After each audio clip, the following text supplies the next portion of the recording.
when you are. Okay, I'll go live now. And you're Okay, live. so it is live, thank you. Good morning, everybody, and welcome to the executive meeting of the 28th of January. The first item is to approve the minutes as a correct record of the meeting held on the 17th of December. Executive members, do I have your approval for the minutes, please? Agreed. Agree. Right, thank you very much. I don't have any urgent business to bring forward. I am anticipating that it may be necessary to divide the agenda for item 9 and item 10. Sorry, I think it's just item 10 actually.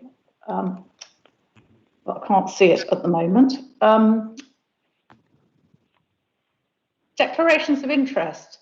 Members, do you have any personal disclosable pecuniary interests, including the nature, and if you do, could you tell me the nature and extent of such interests that you may have in any items to be considered at this meeting, please? No None from me, interest. Chairman, but just to say that there is a possible we may have to go into Exempt session. review. Yeah, for number 12. Oh yes, okay, as well. Thank you. So it's yeah, okay, right. So we'll cross that bridge when we come to it. It depends on how the discussion goes on all of these. Thank you. Public question time. I believe there is one question, and I think that Councillor Baldry is going to deal with it. Please, Councillor Baldry. Good morning, Leader. Good morning, members. Good morning, public. I should give you a chance. It is a question has appeared on the screen from Nicola Varney. I believe that Miss Varney is from Kingsbridge, and I will answer the question now, which is, having considered national guidance at the current time, we will be continuing as normal with enforcement and parking charges and are unable to allow special dispensation for residents. This approach is consistent with national advice and guidance from the British Parking Association. We have also spoken with colleagues across other Devon authorities who have confirmed they are continuing their normal parking regimes during this period. Can I just add that please note the concession for care and health workers still applies, who will be able to use our car parks free of charge, provided they are displaying an NHS permit. I don't know. I don't think Ms. Varney is going to be here. Is she on the list of people here? But on that basis that she isn't here to ask a supplementary, through the offices of Councillor O'Callaghan, a supplementary question has been put. The supplementary question that has come from Councillor O'Callaghan on behalf of the original questioner is, could this council show understanding and make temporary concession for hard-pressed residents and issue temporary permits until the lockdown is over? So people can, if people can provide reasonable evidence they are working from home or in an essential job and need to park easily. And my answer to that is still no, we cannot do that. And I cannot work out, it will be a totally subjective judgment. I cannot work out how you would define someone who is a hard-pressed resident. So I regret that we will not be lifting the charges for residents or anyone else in our town car parks. Thank you, Leader. Thank you, Councillor Baldry. So we'll move on to item 6, which is the executive forward plan. Does anybody have any questions on the executive forward plan? I'll take any executive questions first. No? No, Are there any? none. Okay, thank you. Are there any member questions on the executive forward plan? Right. None coming forward that I can see, flashing up in the chat box. If you did, by the way, if I should have said at the beginning of the meeting, If you do want to speak or ask a question, could you just put speak or question in the chat box and don't use it for anything else? Otherwise, we start getting in a real tangle here. Right, so no questions on the Executive Forward Plan. We move on to item 7, the Future Localities Service, and this is Councillor Hopwood. Councillor Hopwood, would you like to introduce this paper, please? Thank you, Chair. I'm bringing this good news paper to you and thank the Task and Finish Group for helping with the formation of a new, more modern looking localities service within the South Hams, which is fit for purpose. The localities team was set up some 5 years ago and hasn't undergone an in-depth review since its inception. The main purpose of the report is the extra cost of £25,000 per annum, which is in the budget paper, for 4 seasonal staff operating from 1st of April or Easter, whichever is the soonest each year, to help maintain a high presence in tourist areas within the South Hams, building the success of weekend working last year. Our business manager, Sarah Moody, has worked hard to reorganise and bring together the environmental protection officers, waste case managers and civil enforcement officers, all under her eagle eye, which will alleviate, for instance, an enforcement officer checking car park tickets, noticing a fly tip and reporting that to waste management for them to take up, which made no sense at all. There is a diagram at Appendix A which shows the new service structure.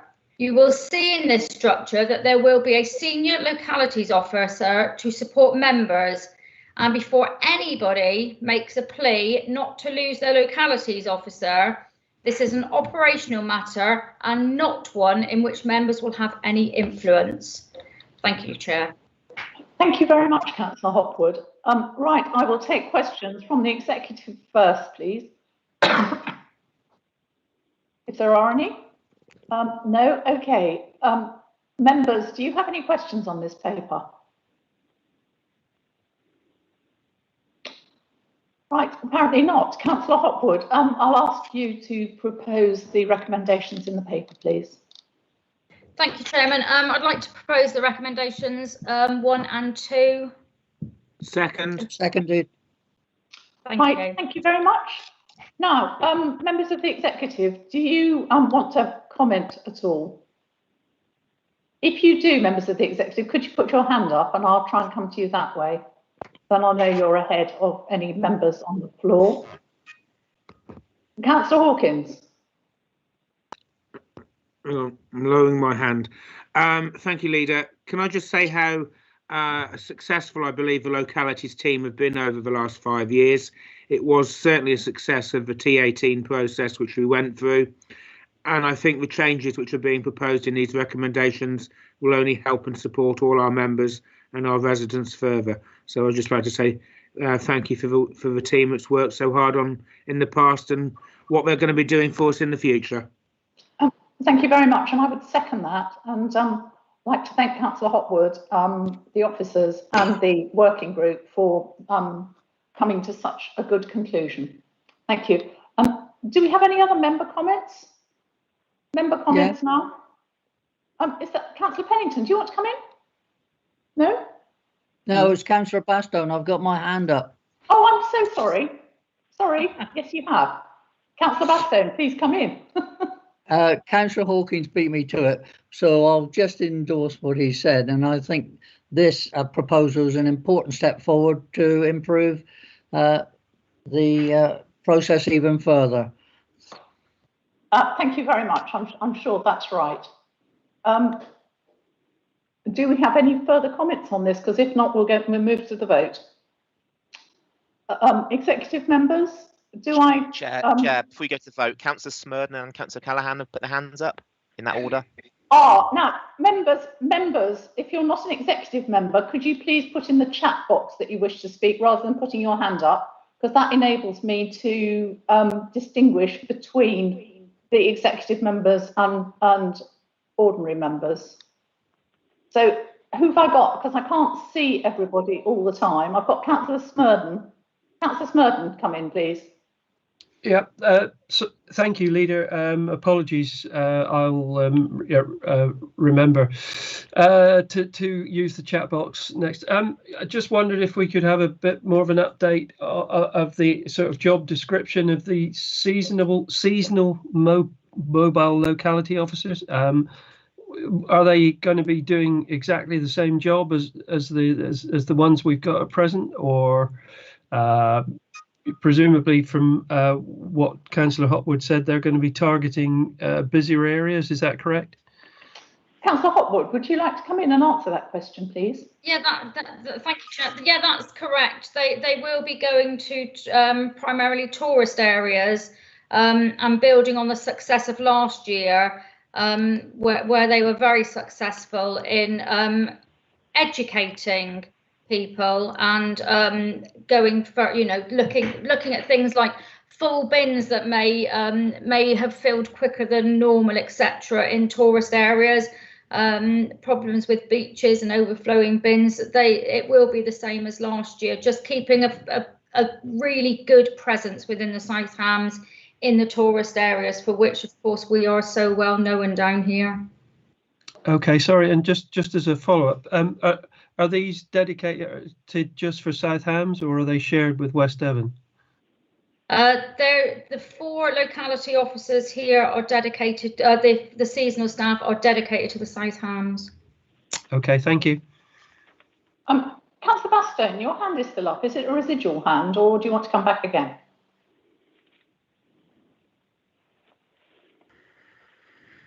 Oh, wow. What's happened now? Can't see what's going on.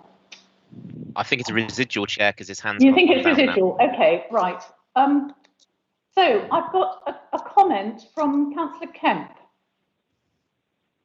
Yes, I'd just like to say that localities have been incredibly helpful to me over the last 2 years, and I'm just singing their praises. That's all. Thank you. That's great. Councillor O'Callaghan, the moment for questions has passed, but I suppose you can ask your question. Oh, that's very big of you, Leader. Thank you so much. Yeah, my question is a pretty simple one. I just want to.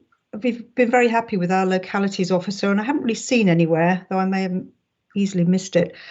What's going to happen? Say we want to contact our localities officer, as we have in the past, for help with something. What's the procedure? I mean, we've had help with ours in the past for things like localities allowance and things like that. Is that not going to work in the same way? How is that going to work for members? I assume you will just email localities as usual, but I'll confirm that with Councillor Hopwood. We don't have a dedicated. It was, as I said in my introduction, a dedicated localities officer for all the members, and it will work in the same way as before. So we have, because it was a particular officer for a particular area. No, you have. There will be, as I said in my introduction, it will be 1 localities officer for 31 members. I see. So we have 1 between all of us now. 1 localities officer for 31 members. All right. So yeah, not so easy to get help. So they're going to be a bit hard pressed, aren't they, with all of us just contacting one officer? Not at all, because not right. So can we just stop this, because whoever the localities officer will be, as I said in my introduction, is an operational matter. So we will have no influence or say over that as members, and nor should we. And I can't see why they would be hard pressed, because not all of us use them. Oh, well, I certainly do. It seems like a fairly basic question. I hadn't seen it sort of mentioned anywhere in the restructure, which obviously, is needed. Yeah. But it is mentioned in the restructure. It's shown in the restructure Appendix A who the localities officer will be a whatever you call it, 7. The word's gone out of my mind, sorry. And they will deal with all the members. Okay. So yeah. Can I bring in? Hang on, Denise. Can I bring in Mr. Molyneux, please, because I think he wants to make a comment on this. Yes, thank you, Leader. I think Councillor O'Callaghan, the point that we need to make is there'll be more localities officers on the ground. So whilst we're sort of streamlining the report contact process, it's actually to make sure that we've got more localities out in the field. So in terms of them being busier, they should actually have more time and more capacity because the responses should be happening quicker. So that's the way to look at this, I would say. Thank you, Lynn. Thank you. Now, but just before I bring Councillor Long in, Councillors Bastone and Smurden, you've still got your hands up. Could you take them down, please? Because I keep looking because I can see a hand up, but I can't see who it is immediately. Sorry, Councillor Long, do come in. Thank you, Leader. I'd just like to sort of reiterate what people have said, really, that the localities team last year did a fantastic job in a very difficult circumstance. And I think in this section of the South Hams, along the, with the high level of visitors, their presence was certainly known. It was welcomed by the businesses who they went in, they discussed things, they supported them. And I think the visible presence at most times, and particularly at weekends, was very beneficial in getting a lot of the issues sorted out very promptly, very quickly. So I welcome the seasonal mobility localities officers that we're going to get, because I think that's essential. The weekend enhancement is really moving things forward, and I think it's for a tourist area, this is what is needed. Obviously, we don't know how the coming year and the season is going to be, but I hope that this new structure will actually assist us in dealing with the various issues around the area. Obviously, it's going to be a new structure. I'm not quite sure how it's going to work, and it will be interesting to see how it works on the ground, so to speak, for members being able to put sort of flag up issues, but also how they manage to work around the area in the coming year. So I support what's being done. There are questions that I have, but it's questions that I'm sure will be ironed out or come to the fore once they're operating and the structure is out there. So I won't criticize anything, and we'll see how it pans out. But I think the officers, if this new structure works in the way I think it's intended, it will provide the coverage that this district council needs, and in particular the tourist areas. Thank you, Chairman. Thank you, Councillor Long. I echo that because I'm sharing a ward with you. We know what the problems are in our ward. Councillor Thomas, is this a comment on this paper? Because I saw something about the draft budget flashing up, but I'm not sure that which it is that you want to comment on. No, it's a comment on this paper, please, Leader. Oh, fine. Okay, yeah. It's just to endorse and back up what Councillor Hopwood said, and to reassure Councillor O'Callaghan that from having been a member of the Task and Finish, we were thoroughly reassured, both by officers and indeed by the papers submitted, that the system being proposed will be very fit for purpose for members. And I would just endorse that to her and to all other members listening. Thank you very much. That's very useful. Right, if we've got no more comments coming up, shall we go to the vote? Executive members, are you happy with both these recommendations? Yes. Yes. I agree. Yeah. I agree. Yes, okay, thank you very much. Okay, so the next item, and members, in case you're wondering why items are running in this order, both the item we've just dealt with and this one have an influence on the draft budget, revenue budget, which we're about to look at. And that's why we're considering them before we consider the draft revenue budget. So the next item are the minutes of the overview and scrutiny panel held remotely on Thursday, the 19th of November. I think technically it wasn't via Skype, it was via Teams, but never mind. I'm sure that'll come out in the wash soon. Now, and there is also the minutes of the joint meeting. Oh, no, it was held by Skype. I beg your pardon, because it was in December. And then there's the Minutes of the joint meeting of the Overview and Scrutiny and Development Management Joint Committee held remotely via Teams on the 14th of January. And in that, sorry, I'm just going back because I'm just seeing if there's, I didn't think there was any,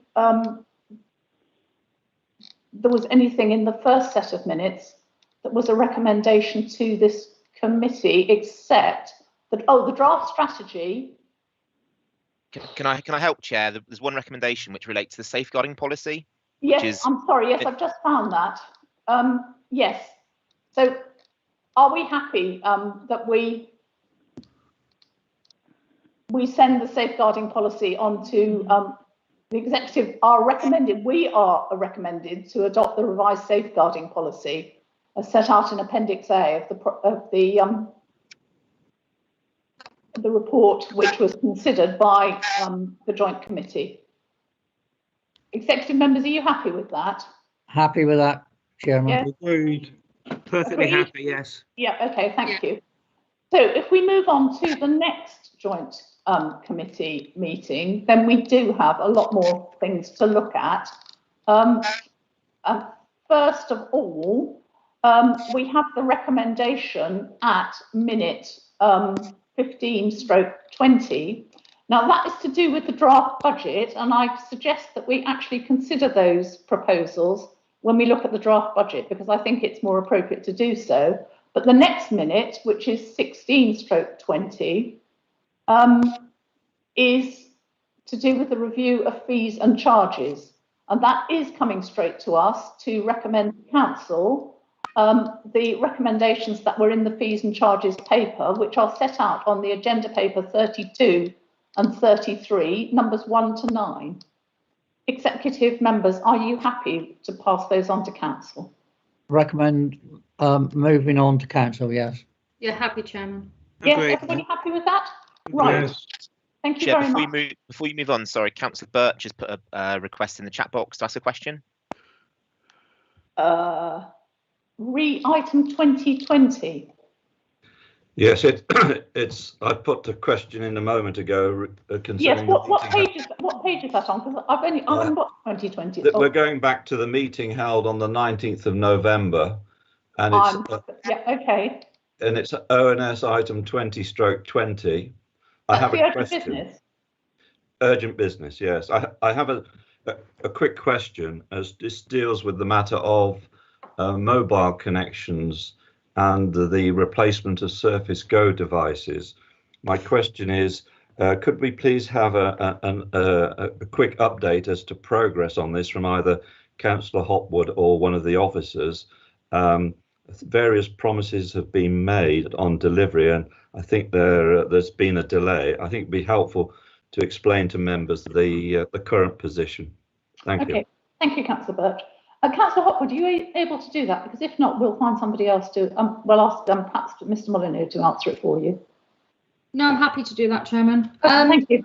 So the position at the moment is the laptops are being built at the moment. All of them have been delivered. They're being built. I have asked for a week's trial on one before any start to go out to members.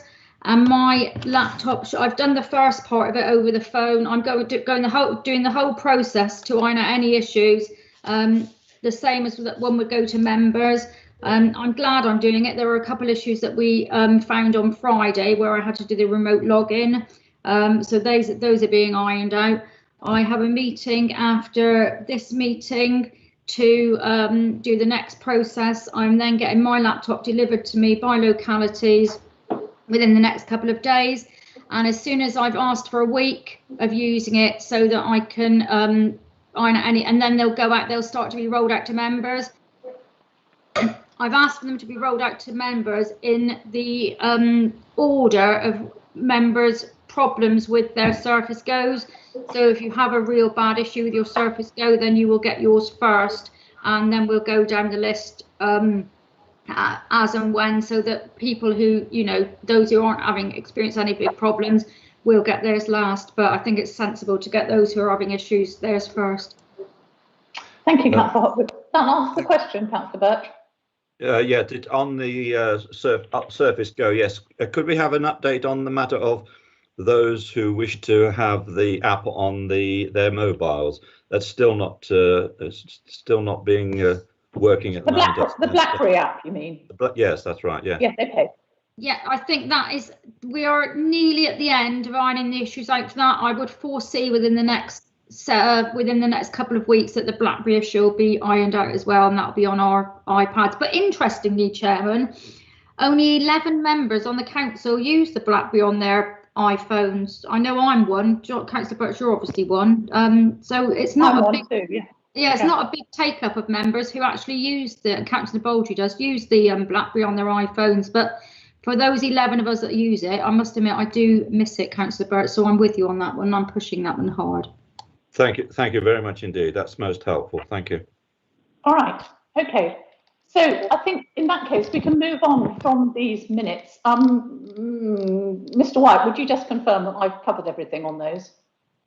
You have indeed. Thank you, Chair. We've had a Thank you. I'm not recommendation on the used fees to it coming charges, in this and now order. we're on agenda item 9. That's correct. Yeah, thank you. Okay, so we'll move on to item 9, which is the the draft revenue budget proposals for 21-22.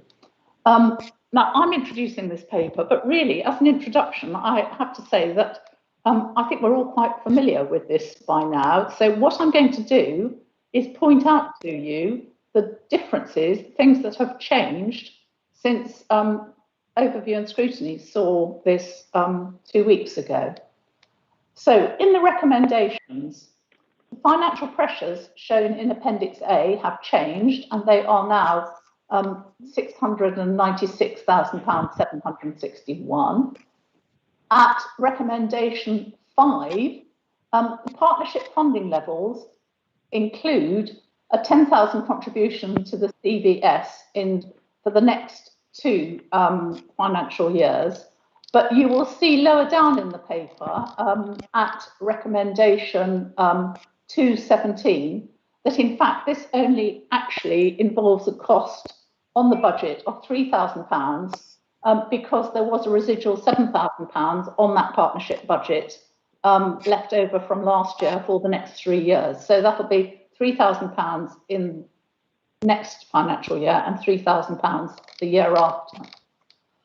Then there is the question of the alternative recommendations at number 6. One is using the £122,274, which was proposed by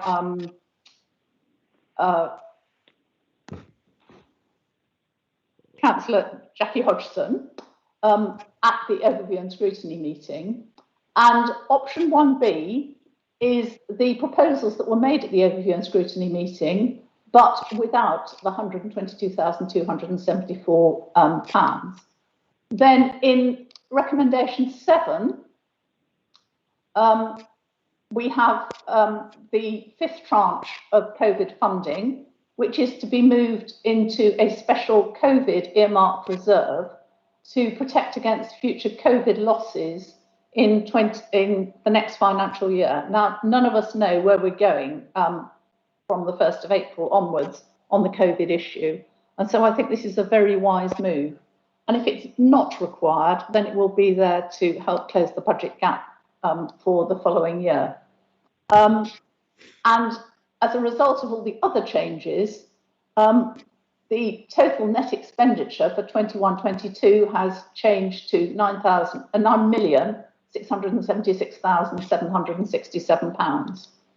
So those are the principal changes, and we have already added in, as a result of the localities paper, which we considered first this morning, the cost pressure of £25,000 for the localities service for the new arrangements.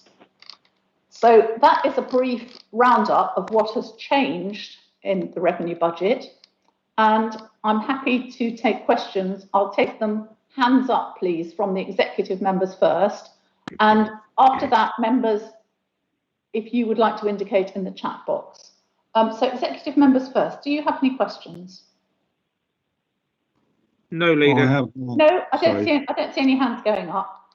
And any other members, have you got any questions? I would hope they'd specifically be on those items I've just mentioned, because you've had your chance to ask questions on all the rest of it already.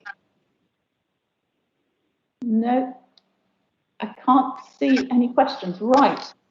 Well, in that case, I am going to propose all the recommendations on the paper, but noting that we have got to debate, we, the executive, have got to debate the merits of recommendation 6 before we come to any conclusions, but all the other ones are straight recommendations. And as a result of having proposed those, do I have a seconder, Councillor Bastone? Seconded, yes. Yeah, thank you very much. Okay, Councillor Bastone, have you got your hand up? Do you want to ask a question? Yes, I have, but I'll speak after Councillor Birch, if you don't mind. Oh, okay, that's fine. Yes, all right, that's fine. Yes, now, exceptionally, I am going to invite Councillor Birch to speak first as Chairman of Overview and Scrutiny on the alternative recommendations at figure 6 on this paper. Councillor Birch. Thank you, Leader, and thank you for allowing me to address you first on the matter of item 6. So the choice is option 1A, which is the 500,000 plus 322,000, or my original proposal to the joint meeting of 500,000 and 200,000. After careful reflection and a very helpful discussion with the Section 151 officer, I'm now of the view that the 500 plus 200 option 1B is the way forward for this council.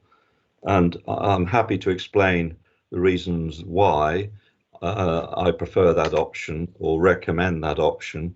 But first of all, perhaps I could just remind members of the executive the reason for the 500 plus 200 proposal. At its December meeting, Council approved both the Recovery and Renewal Plan and the Climate Change and Biodiversity Strategy and Action Plan. Now, much time and effort went into preparing these plans, and yet there was nothing in the original budget proposals to provide funding for their implementation, other than the £400,000 allocated to climate change during last year's budget setting process. The £400,000 had already been allocated.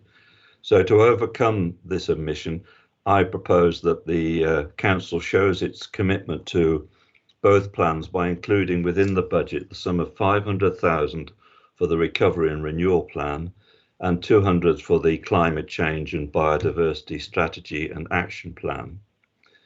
As to where is the £700,000 coming from, first of all, there is a proposed addition of £50,000 to the planning reserve, making a total of £187,000.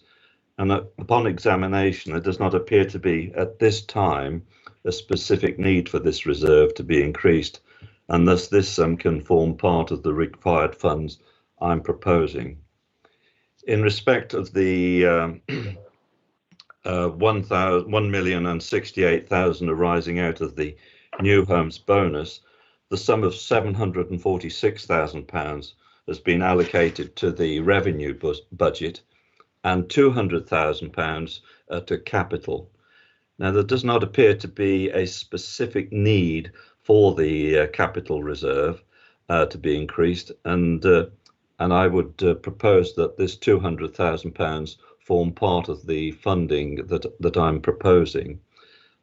I should mention that it is this £200,000 in a subsequent report is being mentioned as just a contingency.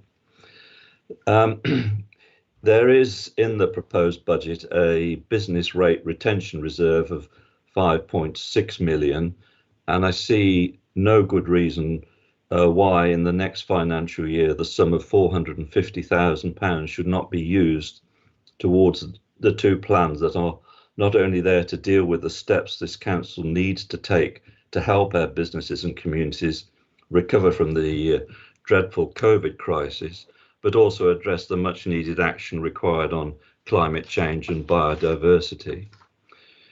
Following my discussions with the Section 151 officer, and after giving this matter careful consideration, I've come to the conclusion that the prudent approach is to retain the sum of £122,274 as explained to me by Lisa. And if I could just read out to you the advice I received from Lisa on the matter of the £122,274 that was effectively added to my proposal of 700,000. She says, and I quote, "I would exercise caution on using the £122,274 unallocated new homes bonus from the 21/22 as the financial modelling within the budget report assumes that 546,000 of new homes bonus funding is available to finance the revenue-based budget in 22/23 to run our core services. The government has said that they will replace the new homes bonus scheme in 22/23 and that the 21/22 is the last year of the scheme. I would emphasise that the new homes bonus now ceases in the next financial year and we do not know what its replacement is." So carrying on quoting from the advice, therefore we have no certainty that the council will have funding available in 22/23 to meet the 546,000. Therefore, it is recommended that the 122,274 remains as an earmarked fund to cover the future funding needs of this council. Therefore, Leader, I'd hope that the executive would be minded to recommend to council the option 1B set out at item 6 on the paper. Thank you. Thank you, Councillor Birch. Councillor Bastone. Well, Councillor Birch has taken the sting out of what I was going to say, really. So I'm not sure he's allowed to propose option 1B. So I will propose that we adopt option 1B and not option 1A. I also was going to read out the section 151 officers caution on using that 122,274, but Councillor Birch has made a very good read of that, and I won't repeat what he has said. So just to say, I propose that we go for option 1B. Thank you. And I've got Councillor Baldry next, please. Thank you, Leader. If you need a seconder, I will also be supporting and therefore second option 2B. I think Councillor Birch has articulated very well the reasons why we should be supporting option 1B. And I just wanted to add, I have been very impressed through most of this process, the way in which Councillor Birch and Overview and Scrutiny and DMC and the finance officers have got together, and together with yourself, Leader, and put a great deal of work into this proposal. And I very much welcome the way in which we have been working across the political divide in most cases. So I will be supporting, for the reasons articulated very well by Councillor Birch, option 1B. Thank you, Councillor Baldry. Councillor Hawkins. I'm going to say something very similar to what Councillor Baldry has said, but first of all, I'd just like to say I'm very pleased Councillor Bastone is not going to repeat what Councillor Birch has just done very, very in depth and very, very helpfully. Can I thank Councillor Birch for working with the executive in this positive manner and officers. And I do think this budget is a good budget, and I would fully support 6B as the way forward. Thank you. Thank you very much, Councillor Hawkins.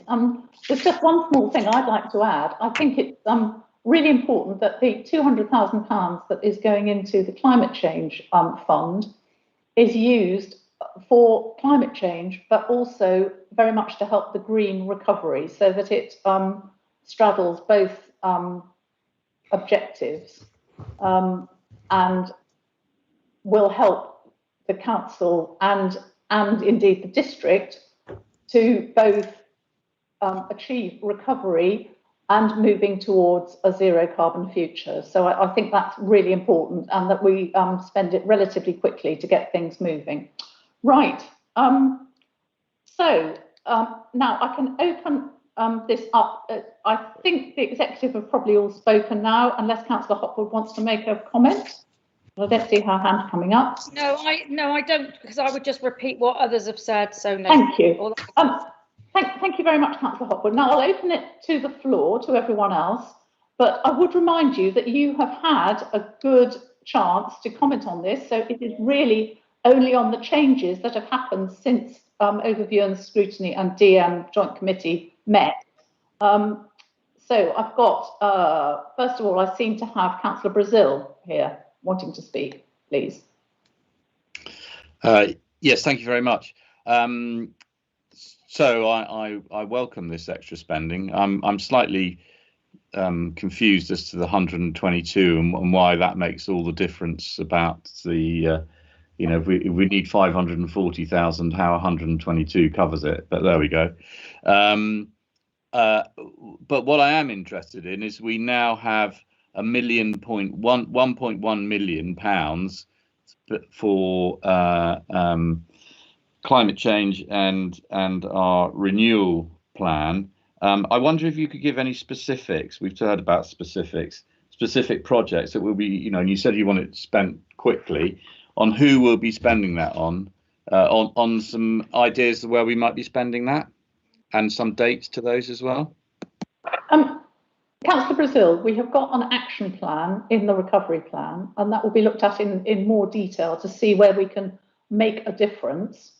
And I have specifically asked officers to look at green projects, or, well, climate change and biodiversity projects that will help the recovery, and to come up with some ideas for us. So that is in train, but I don't have anything at the moment because officers, as you know, are fully engaged in the emergency, but hoping that that lets up in the next month or so, we shall be moving forward to looking much more closely at the recovery plan and how it's going to work.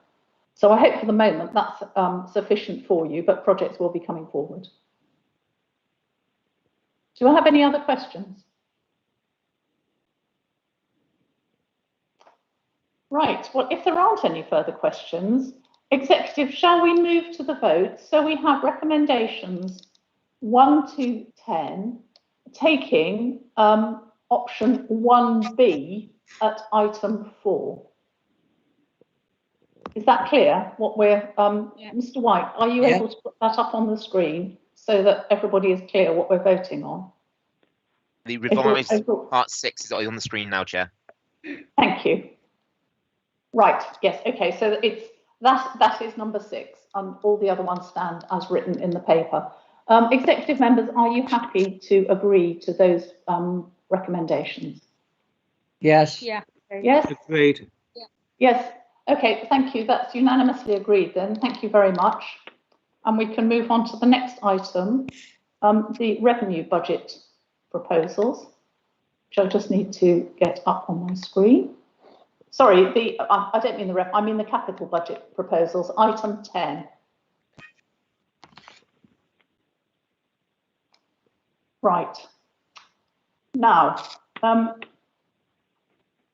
we have the recommendations as written, and then you have the details in this paper of the spend that is proposed. Now, a lot of these are regular amounts that we put away in order to build up a sufficient reserve so that when we actually have to spend the money, it's there. So it's not a big bang approach. This is a cautious approach of making sure that we have enough in the budget when we have to spend, for instance, on the roof at Politan House, coastal assets, the waste fleet replacement, and then we have regular amounts which come into the council as well. such as private sector renewals, at which we are very successful, although the spend this year, because of COVID, has been less than usual, but I'm sure we'll pick up once the emergency is over. The Dartmouth Health and Wellbeing Hub is a significant effort that we're going to have to make. We shall be borrowing money for that, but there is a schedule set out of how that will happen. And we have the car parking provision, which is now in the budget, and you will see that in the appendix. The business case is set out there, and also how it will be paid for over a number of years. There is some replacement software and hardware, and also a proposal to rebuild the Slapton public conveniences if a site can be found that is suitable. And that is the big if, but officers will be looking into that over the next few months to see whether it's feasible.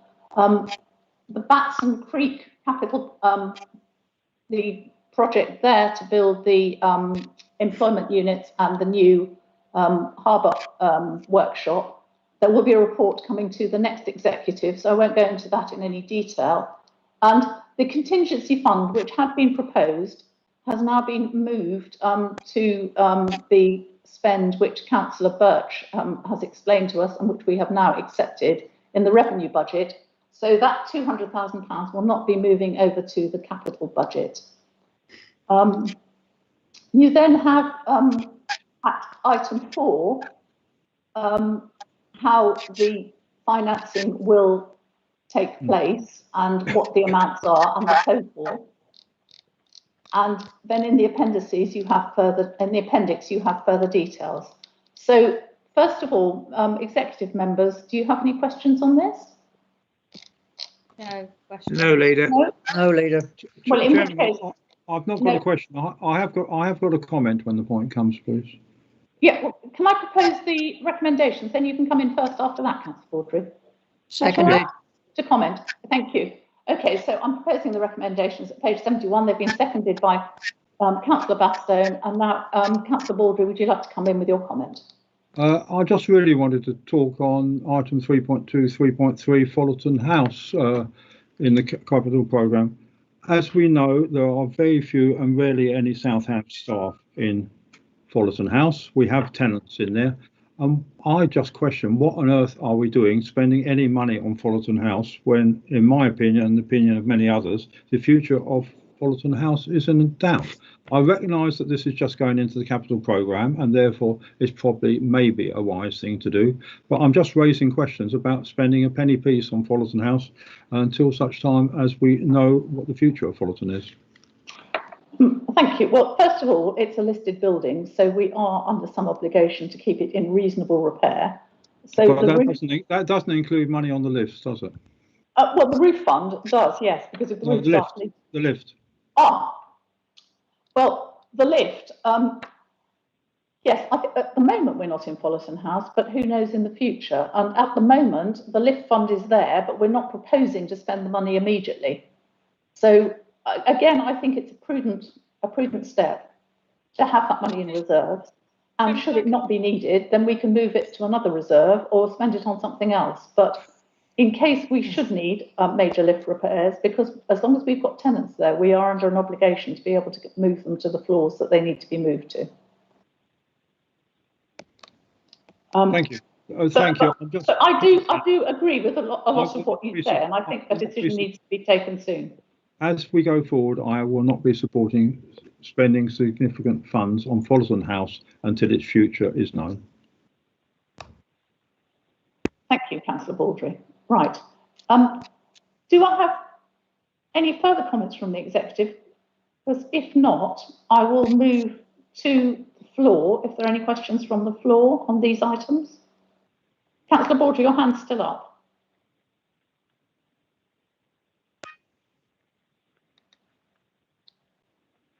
Now, I don't seem to have any questions coming from members on this, in which case we will move to voting on the recommendations.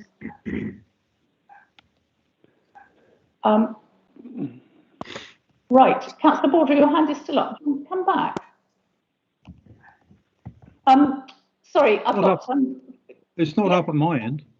Oh, okay, it's gone down now. It's gone down now. Sorry, Mrs. Buckle would like to come in. Speak. Lisa yes, wants to speak. Yes, I know. I'm just bringing her in. Thank you very much, Leader. Because of the vote on the previous item, recommendation 2 would now fall away and does not need to be voted on. Because that would we would only need to vote on that if a different decision had been made in item 9. So recommendation 2 can now be deleted. Thank you very much. Thank you. Right. Yes, and okay. I think the note can fall away too, can't it?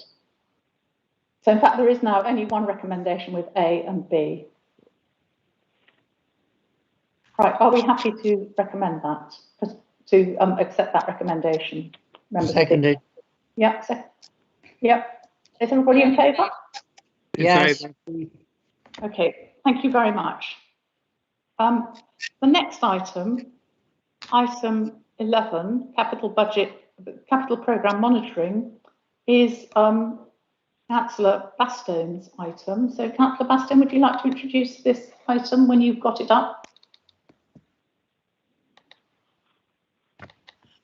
Thank you, Leader. Members of the executive and members, this is our standard capital monitoring report, which is usually presented to executive once a quarter.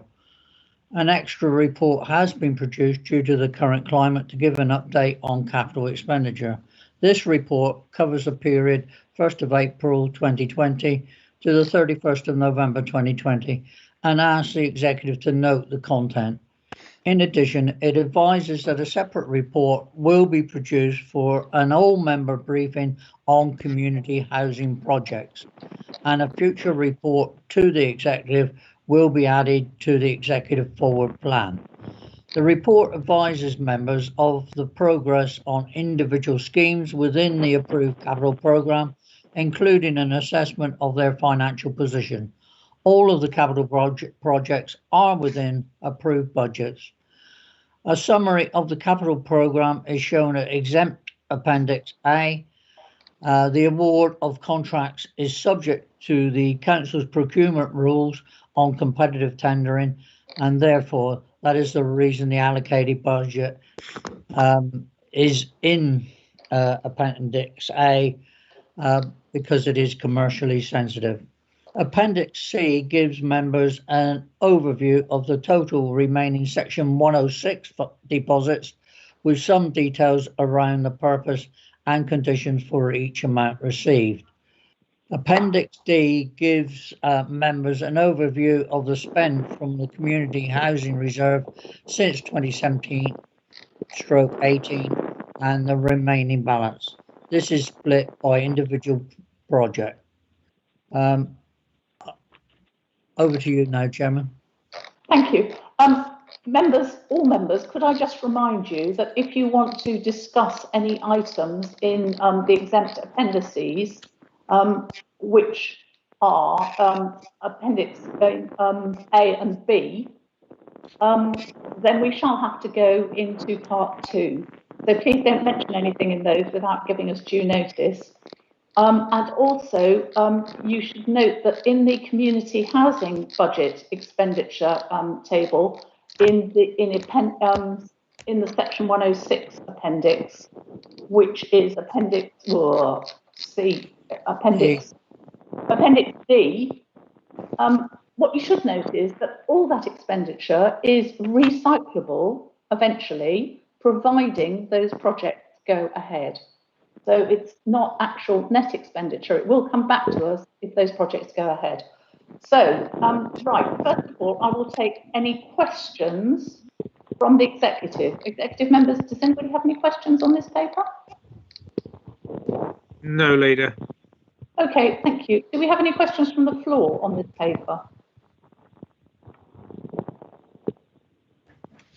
Okay, no questions then. So, Councillor Bastone, would you like to propose the recommendation, please? Could I move recommendation. Wait a minute. I've got Councillor Brazil with a question coming up. Sorry, before you do, let's just have Councillor Brazil's question. Yeah, thank you. Just on the, I'm very pleased to see that we're going to get an all-member briefing on community housing projects. And I'm interested that, Judy, that you've talked about all the money being possibly recycled if it goes ahead. What I am interested in is that we've got the Community Housing Fund Reserve and what the money's been spent there. But is it also going to include things like the £8.5 million that we've put aside, and of which 5.9 or something like that is for, or maybe those sort of figures I shouldn't be mentioning. But anyway, the huge sums of money that we're all going to be spending on St Anne's Chapel and what's the other one? South Brent. South Brent, yeah. Yeah. Councillor Brazil, I think the proposal is that money should be borrowed from the Public Works Loan Board and be recycled once the houses are completed. That's because. Okay, no, I understand where that all is, but what I'm saying is that there seems to be two funding streams here. One's the Public Works Loan Board, and one of it is from the Community Housing Fund Reserve. For example, in South Brent, we've spent 440 odd thousand. Thus far. We're also now borrowing monies from the Public Works Loan Board. They're from different pots, but it's presumably for the same ends. And I just wanted to make sure that that's all part of the briefing that we'll be getting on these community housing projects. I can't speak for the briefing, but I'm sure it will be covered. And if it isn't even with us, it will be, won't it? We will cover both, Chairman. But the reason you don't have those the Public Works Loan Board figures in, because those will be approved as and when the project is going to move forward and that money is needed. So that's why they don't appear at the moment. And also we won't know what the exact amounts are until the projects are ready and costed. What you've got there is a schedule of exploratory works, and this actually gives you some idea of what developers have to go through to get a project as far as putting in a planning application. So actually, quite apart from what we're doing, it's a good lesson in what other people have to do to bring forward a planning application. So does that answer your question, Councillor Brazil? Yes, it does to some extent. I mean, obviously, it's all going to hit, see what the report for the and I see it's a report, so it's not going to be just an oral briefing.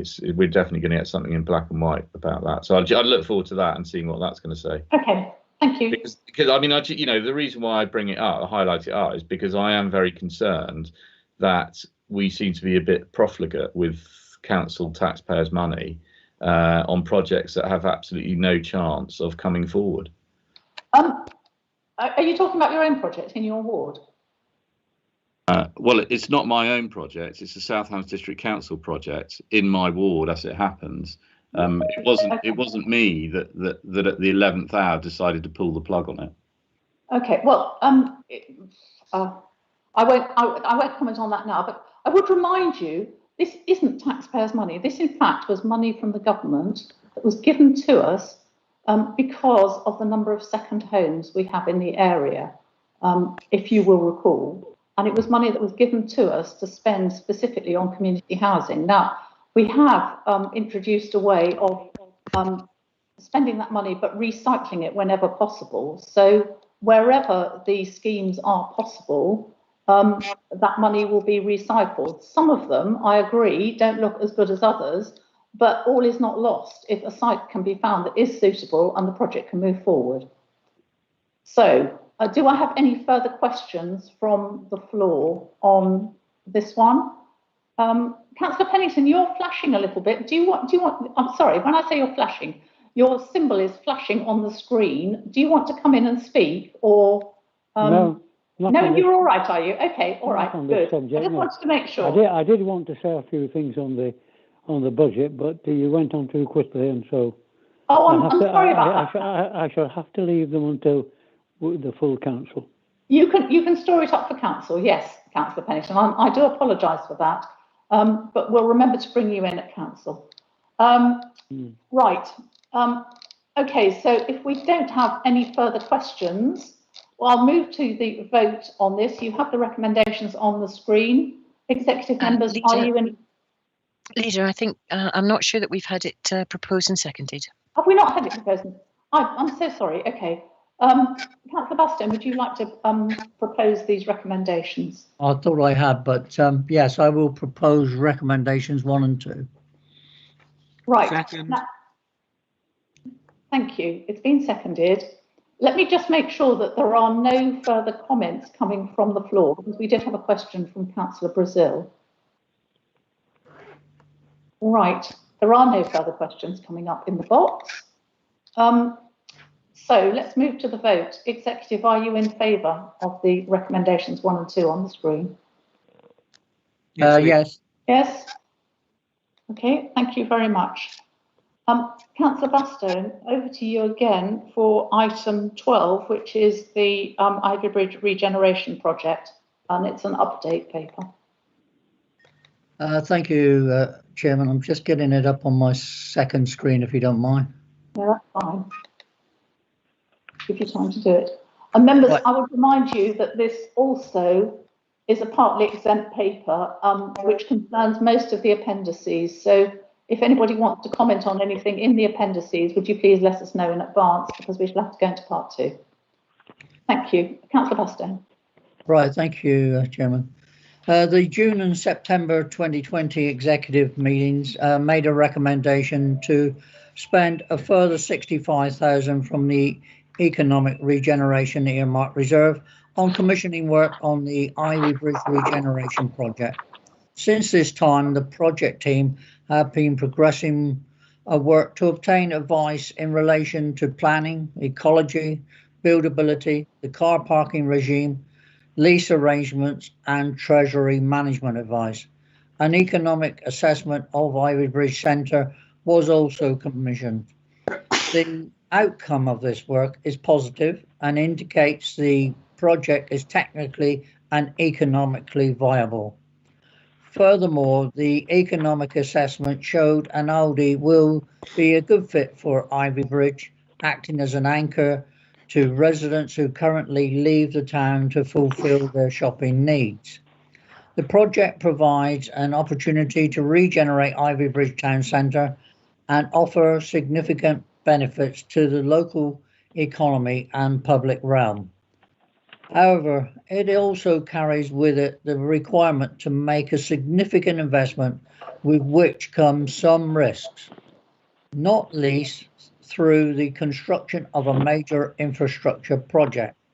There will also be a period of disruption within the town centre, albeit the project will be phased as far as possible to minimise the impact. There is strong support for this project from residents, the business community, from local members and from the town council. Councillor Pearce and myself attended one of their main meetings only recently, and they were very supportive, and also from key stakeholders. In summary, having set out the benefits and challenges, it is now a political decision as to whether or not this council wishes to invest up to £9 million in a regeneration project for one of the district's key towns. Before signing off, I'll just say a big thank you to Laura Watton for this comprehensive report, and also to Chris Brook and Lisa for their input, valuable input, and hope most of you will not have too many questions following the extensive member briefing report meeting we had last week. But over to you, Chairman. Thank you very much. Executive members, do you have any questions? No? Because we've been through it in fairly good detail too. Now, members, do you have any questions? I'm really actually hoping not, because you really had such a good opportunity to ask questions last Friday. Right, Councillor Brazil, is this a question you haven't previously asked? Well, it's a follow-on from that. I think it's absolutely important that we are allowed to ask questions in the public domain. It's all very well having a member briefing, but I think that we, that some of the answers should come out in the public domain, partly to just show how absolutely ridiculous they are. Right. Okay. At the member briefing, I asked about one of the comments that's here. It says locally sourced produce benefits local suppliers. I just wonder how that fits in with a German supermarket, Aldi. I've also interested about how the whole thing fits in with our Build Back Better regime, and perhaps someone could give me an explanation to that. Also, I talked about why is it that we're building this Aldi for £9 million? Why is it that we're taking all the risk in building it? Aldi's an incredibly successful, rich, with billions of pounds of capital assets and a very positive cash flow. Why is it that we, as a council, are building it? And one of the answers I got to that was, well, because we don't want to give them the land. Of course, the example at Lee Mill is a Tesco's where we just pay, they just pay us a ground rent, so we don't lose control of the land. I'll leave it there for the moment. I will be making my full views at the full council meeting on the 11th when this is discussed. Can I just say I do find it slightly ironic that here we are talking about spending up to £9 million on what we call a regeneration project. In my view, it's a degeneration project, and yet we were quibbling about 122,000. Seems slightly perverse, really, if you look at the quantifiable amounts that we're talking about there. Thank you. Right, Councillor Bastian, do you want to answer that, or do you want to ask Mr. Brooke to answer? Either Mr. Brooke or Laura. Okay. Because they both answered those questions at the briefing, and they've got the answers to hand. Thank you. Right, so Laura or Chris Brooke, which of you would like to come in? I'm just looking to see who's here. We're both here. We're both, okay. I'm just sort of, well, look, Laura's here as well, so if needs be, Laura, then please do contribute. But look, totally reasonable questions. I would like to, as I did at the briefing, that is a question that's addressed in the Q&A in the report. So I would suggest that, we have put a written answer to essentially the questions why we want to own it. I suppose I would just reiterate the point, which is that a ground rent is something that is technically achievable, but what we're trying to achieve is an investment that goes far wider than just delivering an Aldi. If we just wanted an Aldi, a box on the car park, yes, lots of options are open to us, but we don't. We want to regenerate Ivy Bridge, and the crucial part of that regeneration is ensuring that we don't lose car parking capacity, and that we don't lose the ancillary benefits of things like the skate park, of things like the costs and benefits of improving the cycle links and the bridges. So the bridges, of course, are in a third party, but the others are in our control. And so if we just did a deal to lease out the ground or sold the site, yes, we would de-risk it. I totally understand that, and that is true. We would also get a capital receipt. What we wouldn't get is sufficient money or delivery of the regeneration aspects of the project. By doing it the way we're doing it, we're able to gear and fund the income stream and control and ensure that we do have a holistic delivery of a regeneration scheme. So it isn't as simple as just, when Tesco's came around, it was really simple. It was just, that was an example of a need for a supermarket and us owning some land and nothing wider than that. And yes, it served us very well financially, but interestingly enough, it's also part of the challenge for Ivy Bridge. So this project is all about ensuring that we deliver a regeneration project for Ivy Bridge, and Aldi happens to be the anchor store that delivers some of the benefits, but it doesn't do it on its own. And so it has to be a wider, holistic spend. And the way to do that is to govern it by a long lease to a secure tenant, which gives us an income stream, allows us to borrow and allows us to fund the significant infrastructure works to increase the car parking capacity, deliver cycle links, look at PV on the roof, improve the walkways and the connectivity into the town, and all of the other benefits that are set out in the report. I think that's probably enough from me, Leader. And I hope that answers the questions, Councillor Brazil. Thank you very much. Councillor Brazil, do you want to come back with a supplementary or not? Well, I would just say that I think that we're given there a black and white. It's either one or the other, which is, of course, totally not the case. As we saw with the Tesco in Kingsbridge, for example, where we got the Tesco in Kingsbridge on condition that there was extra parking provided, which we got from the Western Power Place. So this narrative that we're being told that this is the only way forward is just totally not the case. And there are plenty of other ways to do it. And I think that this is the easiest way for both Aldi and this council to do it, but by far from the best way to do it. Also, I'd just say, obviously nothing about local produce in there, which is in the report. Food miles, packaging, all these other things that come down with supermarkets that somehow we're meant to be building back better. But I mean, if this is building back better, well, let's just leave everything as it is. Thank you. Councillor Hopwood, I'm sorry, you've got your hand up. Thank you, Chairman. I am really disappointed in Councillor Brazil because he is making a project which is an exciting project for a town into a political football. This project, that you read through the report, there are so many benefits to the local community. And Chairman, I thought we were taking questions, Chairman, at this point. Well, we are taking questions, but I'm allowing Councillor Hopwood to speak at the moment, Councillor Baldry.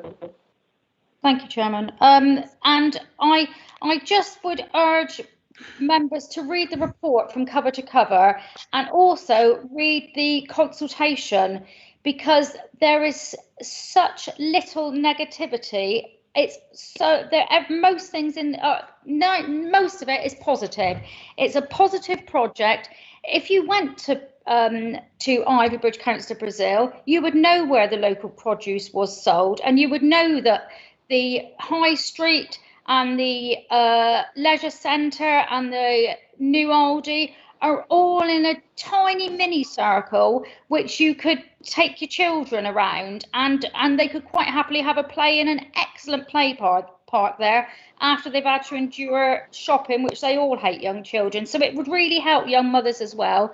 And as for reducing carbon footprint, Ivybridge is I think in the last census we had, which I know was many years ago, Ivybridge had the highest proportion of 11 to 14-year-olds in the district. So you're talking of also, and when you look at I wouldn't be surprised in the next census is we have the highest proportion of the sort of under fives all in pushchairs with young mums who can't afford cars, live on tight budgets. And this is what it's about. People who live on tighter budgets, which, let's face it, we're all living on a tighter budget at the moment, can walk to the local supermarket, which is a discount supermarket. It doesn't sell everything. You can't do a full week shop, I don't believe, in an Aldi, but what you can do is pick up the rest of your produce from local shops that are around. And we should be looking to support local, and Aldi does this. Aldi will support local. We have several Aldis around the area in which I live, Aldis and Lidls, and the car parks are always full, and so is the store, and so are the amount of people that walk to it. You always see people walking to these stores as well as driving, and I'm disappointed that you aren't looking at the local members and the local business forums who are all supporting this. Do not use an opportunity for a town that is at completely the opposite end of the South Hams to where you live, Councillor Brazil, as a political football. In this case, it shouldn't be used as one. Thank you, Councillor Hopwood. Councillor Kemp, you wanted to ask a question. Well, actually, Julian's kind of covered all the questions that I was going to ask. Okay. But I just wondered if there were actually any other ideas for regeneration on the table, and what they were. Councillor Kemp, I think the consideration of what to do with Ivy Bridge has been going on for a long time, and this is really one of the best ideas that has come forward. And it's well proven that building a supermarket like this in the centre of a town does enhance the footfall to the high street considerably. Do you want more answers to your question or not? No, that's fine. It's really all been covered. My okay, concerns. all right. Thank you very much. Okay. Now, do I have any more questions? Because if not, I shall ask Councillor Bastone to move the recommendations and get them seconded, and then we'll move into the debate. Chairman. Chairman, yes. It's Councillor Foss here. I've asked to comment. Yeah, well, the comments will come after we've moved the recommendations, Councillor Foss, Okay. and I'll bring you in after that, all right? Right. Okay, so Councillor Bastone, would you like to move the recommendations? Yeah, if I could move the recommendations then, Chairman, please. Thank you, and I'll second them. Right, so now we've got Councillor Baldry with his hand up, so I'll take his comment first. I've got other hands up. Are they executive hands or are they other people? Yes, I've got, okay, right, Councillor Baldry, and then I'll take Councillor Hawkins. I was going to say, can I do a couple of showing what the wall is. Sorry, Councillor Bastone, are you saying, sorry, you saying something? Okay, right, Councillor Baldry. A couple of preambles, if I may, before I launch, Chairman. I had serious doubts about the briefing session on the grounds which has already come out. Can officers please note that questions which are answered and discussions which take place at briefing sessions are not in the public domain, and they need to be debated again where the public are aware of what we are discussing. And secondly, going back to the comments of Councillor Hopwood, it is not the High Street, it is 4th Street in Ivy Bridge, and it is bereft of places where you can buy local produce. They don't exist at the moment. But I am going to support this when it comes to the vote, but very reluctantly and with a heavy heart. This is headed a regeneration scheme. It is nothing but a regeneration scheme. I understand why it has to be called that in order that we can borrow money from the Public Works Loan Board. But after we are released from house arrest, I would love to take members around the country to see genuine regeneration schemes, regeneration schemes with far more imagination and thinking out of the box than this fairly miserable, inadequate scheme is. It is not regeneration for Ivy Bridge. It apparently is what the public seem to want as a supermarket, but what it is providing a cheap supermarket and a 2-storey car park. That is not regeneration scheme. A proper regeneration scheme, Chairman and members, would include affordable housing. It would include shops, which have already been mentioned, which would provide local produce and the needs of people.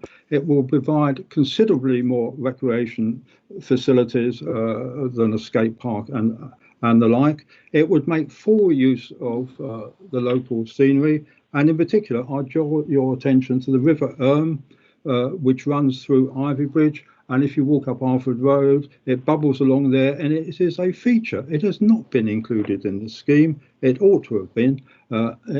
Something should have been done. Chairman, about 11 years ago, a scheme was created to create water power to generate from the River What has happened to that? Why has that not been included in these proposals which we have before us? I'm very disappointed with this so-called regeneration scheme. It lacks originality, it lacks thinking outside the box, it lacks any sort of excitement in it. It is an extremely disappointing, and I think it speaks volumes about the nature of this administration, that the best thing they can come up with is a cheap supermarket and a 2-storey car park. I'm very sad about the whole thing. Councillor Baldry, can I just reply to you there by saying that the leisure centre has already had considerable investment. This does include an amount to build a new skate park. Affordable housing is being built in Ivy Bridge, and the landscaping will include bringing value to the River flowing in the area of this supermarket. So it is indeed a regeneration project. You may not like it, but I can assure you that building a supermarket like this in the centre of a town does help to regenerate what we're calling the High Street. I know it's called 4th Street, but the High Street is a generic name for what runs down the centre of most towns. I won't come back now, Leader. I'll probably say for full council. But please accept my offer to come around the country with me and see proper regeneration schemes, which include within the town centre affordable housing and shops providing local produce. Fine. Okay. Everybody has their own views on this. Right. Councillor Hawkins. Can I apologise to Councillor Baldry? Very rarely do I disagree with him. But on this one, I'm sorry, I think you've got it completely wrong, Councillor Baldry. This is a regeneration project for Ivy Bridge. I am a retailer, have been a retailer all my life. And the most important thing for town centres is to actually get footfall and actually get people in their cars or in their, not in their prams, but walking to a town centre and actually getting people on the street to actually buy produce in their town centres. And a supermarket like Aldi actually brings considerable footfall to a town centre. And I think the loss of this would be absolutely devastating for Ivy Bridge. We've had a huge amount of consultation. And the one thing I detest about councils more than anything is we talk and talk and talk, and then we talk and talk and do a bit more, and then perhaps in the end we don't do anything. But this is actually going to achieve a regeneration of Ivy Bridge.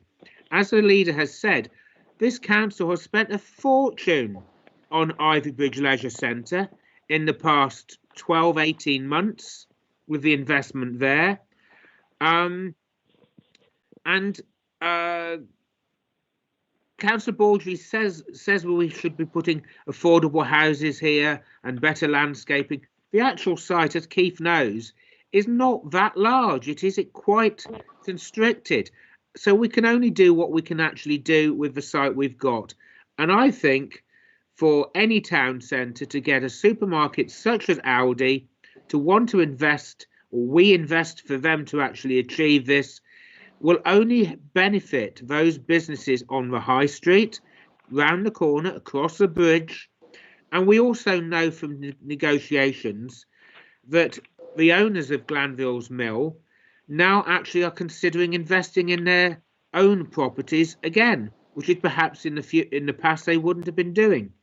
But I would just like to finish, through consultation, this is what Ivy Bridge have said they wanted. And I think it's a really beneficial for the Ivy Bridge, and I look forward to seeing it built. Thank you, Councillor Hawkins. Now, Councillor Foss, I'm sorry to have made you wait so long, but it is your turn now. Yeah, thank you, Chairman. I want to put Councillor Brazil straight on a comment he made about German supermarkets. In fact, Aldi and Lidl support British agriculture better than any of the other supermarkets do. They go very much for local produce, and you go into them and you can see that they're promoting British produce all the way through. And if they can get it locally, they will. They cut the middleman out is how they've done it. And they tend to treat the farmers that they deal with far better than some of the bigger ones down the road. As you know, I shall be living a bit closer to the Ivy Bridge than I have been. And I shall look forward to having a Lidl there because I shall be doing the shopping. And I've done it before in other Lidls and Aldis. And I look forward to it. I hear the comments about the regeneration. I've been a councillor now for I don't know how many years, and we've been talking about Ivy Bridge, and I forget which one it was. I think it was Councillor Hawkins saying we talk and talk and talk. Let's get on and do something. And as I understand it, the good people of Ivy Bridge want it. It doesn't matter what some particular members think, and I'll have a go at Councillor Brazil on that as well. I think we need to take the politics out of this, and it's actually what the people of Ivybridge want, and we'll hopefully provide it. Thank you very much, Councillor Foss. Now, I think, Councillor Baldry, you've still got your hand up, but I presume you really want to take it down. Councillor Brazil, you want to come back? Chairman, I do take my hand down. It doesn't seem to appear on your screen. I know, it's gone down now. It has gone down now. Good. Councillor Brazil. Yeah, thank you. Just first of all, on the I mean, first of all, can I say how wonderful it is to hear Richard back again, and lovely to hear you. Just on this bit about local, if you go onto the Aldi World website, you know, if you look at it, which I was told what to do by Mr. Brooke, it says that they champion the fact that 40% of everything they sell from Aldi comes from Britain. 40% comes from Britain, and that includes pork from Yorkshire, eggs from Lincolnshire. That's not what I understand about local produce for local people. So, you know, let's get that straight and bust that myth. The idea that a supermarket somehow is great for the local economy and local producers is just not the case. As we all know, nearly all the profit from a supermarket is siphoned straight out of the local community and into the international shareholders around the world. It's something like £1 or £2 of spent in out of every 10 is spent in a supermarket is recycled within the local community, whereas if it's a local shop selling local produce, it's something it's like up to 80%, and that's what we talk. That's when we're talking about localism, and that's when we're talking about local resilience and supporting people. So let's just blow that myth out of the ground before people try and spread the word that that's it. The second thing I go on to is consultation. Were the people of Ivybridge asked, what do you want in Ivybridge? No, they weren't. They were given, this is what you're going to get. Do you think it's a good idea? And most of them said, yeah, we think that's okay. What they weren't given, for example, was the fact that what we might have looked at was buying Glanville Mill. Buying Glanville Mill at a fraction of the price that it's going to cost for us to build Lidl's, and then use Glanville Mill to promote local produce, local artisans and everything else. There's a fantastic example of a council in Kent, in Ashford, who have done this with a rundown shopping centre. But oh no, South Hams decides that the way to do it is to go down the Aldi route, and I just find it all incredibly depressing. That the vision of this council, when it comes to regeneration, is to build a budget supermarket in the middle of town. And I say to Brazil, could you come to the end of your because I'll let you come back, but I really don't need to I think that if Councillor Hawkins and Councillor Bassones thinks it's all such a fantastic idea, then why didn't they build one slap bang in the middle of Dartmouth if you want to regenerate Dartmouth? And let's see what happens then, shall we? Thank you. They already have a little at the top of the town. Councillor Abbott. Thank you. For me, this is way down the road to be making any great changes, and I'm very grateful that there's £9 million coming into Ivybridge. I'm not going to go against the views of the people that's been expressed through the questionnaire, but I always thought the questionnaire was not as widely focused as it could have been. The choices weren't there, which is what Councillor Brazil just said. I'll just end on a small point. In fact, I've got lots of small points about the report, and they're not worth bringing up here. But when I've mentioned some of them before, I've never been convinced that they are seriously included in the way forward. And somehow I would like comments that I have already repeated to have some value in the discussions going forward. So it doesn't affect the recommendations that you're voting on now, but somehow in the detail of these proposals as they're developed, I would like more notice taken of me. Thanks. Councillor Abbott, if you could forward your concerns to Councillor Bastone, we will try and take them into account for you. All right? Thank you. Thank you. Right. Do I have anybody else who wants to comment on this? Right. Well, members of the executive, now we're about to take this very big decision. Could you let me know if you, has anybody else got their hand up? I've got one hand up there and I can't see who it is at the moment. It's me, Chairman. Do you want to come in? Do you want to come in? I just want to come back. We've Yes, had fine, that. We've had that very long rant from Councillor Brazil. He is in the minority. There is always somebody that is going to be against it. He's supported by Councillor Baldry, I agree, but it's just one long rant again from Councillor Brazil trying to make political gain. And I'll repeat from what I said at the outset in my note. There is a strong support for this project from residents, the business community, local members, the town council and key stakeholders. I need say nothing more than that. Everybody, virtually everybody in Ivybridge is for this project. And I want us to move forward here now. And we'll get more rantings from Councillor Brazil when we get to council to discuss it. So I'll warn you now that he will rant on about this for as long as he can. But we must make progress now for the benefit of the people of Ivybridge. Thank you, Councillor Baston. Councillor Brazil, I'm not going to allow you to speak a third time. I've already allowed you to speak twice. Councillor Pennington, just before we take the vote, do you want to say anything? Because I've seen your light has been flashing on and off. No, I'm in all right, favour. are you? Okay, that's fine. Thank you very much. Chairman, I've got my hand up. Sorry, Councillor Hopwood. Thank you. Yes. It was just to dispel them. Councillor Brazil also said about the council buying Glanville's Mill. We can only ever buy something if it's up for sale. And it's been made perfectly clear to this council that Glanville's Mill is not up for sale.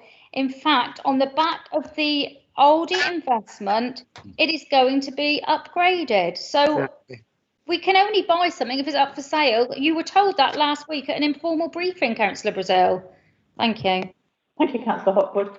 Councillor Bastone, is your hand still up or is it a residual hand? It's a residual hand, sorry, Chairman. That's all right. Right, members of the executive, you have the Ivybridge Regeneration Project recommendations before you. Are you happy to agree them? Could I speak? Yes. Support. Yes, this is coming up at full council. I want far more information on this. This item is so wordy. It's not true. This is just a bureaucratic document, in my view, and we need more to know more about it. And also, in particular, we need to know how much this is costing the council. I refer to page 201 on financial implications to include reference to value for money. I can see nothing in this report that tells us about that whatsoever. And therefore, if this comes up at the full council, much more information, and in particular about costs in this difficult time, are necessary. From what I read here, I do not see the particular value of this. I'm not going to go into it in detail at this stage. Okay, it's another bureaucratic organisation. Councillor Pennington, I did ask you just now if you wanted to speak. Okay, fine. Sorry, executive members. I think we've got that all agreed. Councillor Baldry, did I hear your agreement? Yeah, put my hand up, yes. Thank you. Okay, thank you very much. Right, perfect. We've got everybody's agreement on that. Thank you very much for your input, everybody. And we can move on to the next item, which is South Brent Community Housing, which is my paper, and I'm just getting it up in front of me. Now, this paper is due, as you can see from the recommendation, there's one recommendation, it's to modify the term of a previously approved secured loan to South Brent Community Land Trust of up to £360,000. Originally, this loan was to be for 2 years, and now the request is that it should be for up to 7 years. Now, this loan is likely to be required for all of the 7 years. And it is because of the requirements of the Ecology Building Society. There are very few building societies which will lend to community land trusts. And this extra loan is needed to cover the rental portion of the shared ownership properties. Well, there's a flight of stairs to this flat, actually. Sorry, Councillor Bastone, are you on mute? It sounds like you talking in the background. Sorry, okay. Yes, this is needed to cover the ratio of the rental portion of the shared ownership properties. And the reason this has changed slightly is that in order to get the Homes England support, at the moment, Homes England are only supporting shared ownership properties. And so in order to cover that rental portion, until there is enough money in the pot to cover the full amount that the Ecology Building Society are lending, we shall have to make this loan for up to 7 years. However, there is compensation in this because the status of our loan, we were secondary in line to the Ecology Building Society, but we've been upgraded from a second charge to a first equal charge with the Ecology Building Society. This is a technical change, and in a way, I'm sorry to see it because it does mean that that £360 will be tied up for longer than predicted, which means that it won't be available to recycle until the end of the 7-year period rather than a 2-year period. But it is necessary to move the South Brent Community Land Trust project forward. And I think at the moment that is the really important thing because it is, apart from these technical details, ready to go forward now. So I'll ask if there are any questions from executive members on this paper. And if there aren't, if there are any questions from the floor on this paper. No, Leader. Okay, thank you. Well, that being the case, I will move the recommendation that the secured loan of £360,000, that the term is increased from 2 years to 7 years. Seconded. Thank you, Councillor Bastone, and ask if there are any questions, any comments now from the executive, and if not, from the floor. No, Leader. I don't see any executive hands going up. Anything coming in from the floor? I can't see any questions. Right, in that case, let's vote on the recommendation. Agree. Everybody in favour? Agreed, yeah. Councillor Baldry, your microphone. Yeah, agreed. You're agreed, thank you. Okay, so we're all in agreement on that one. Thank you very much. Item 14 is, just getting onto it, the Devon District's procurement strategy. Now, I'm introducing this paper. This is the third iteration of the Devon District's procurement strategy. It's a collaboration with various local authorities in the Southwest with 4 key actions that need to be reviewed throughout the life of the strategy. South Hams and West Devon have been working towards this strategy through the use of the Sustainable Procurement Policy and Procedure that was approved by the councils in 2019. This present strategy was approved by all the procurement officers in November 2019 and was planned to be delivered to the executive in 2019. However, a full agenda meant that this was pushed to the beginning of 2020, and then COVID-19 struck. But nevertheless, the councils have generally been working towards this strategy. It's now a case of rubber stamping it and your opportunity to provide any feedback. The joint working towards the aims has included Exeter City Council offering contract management training to our corporate procurement officer, meaning that the corporate procurement officer can now train our staff, starting with ELT. There has also been joint working during COVID to ensure we are compliant and sharing best practices to support local suppliers, and joint working around sustainability to ensure that we are all sharing best practice. Members of the executive, do you have any questions? No. I don't see any hands going up. I'll open it to the floor to ask questions.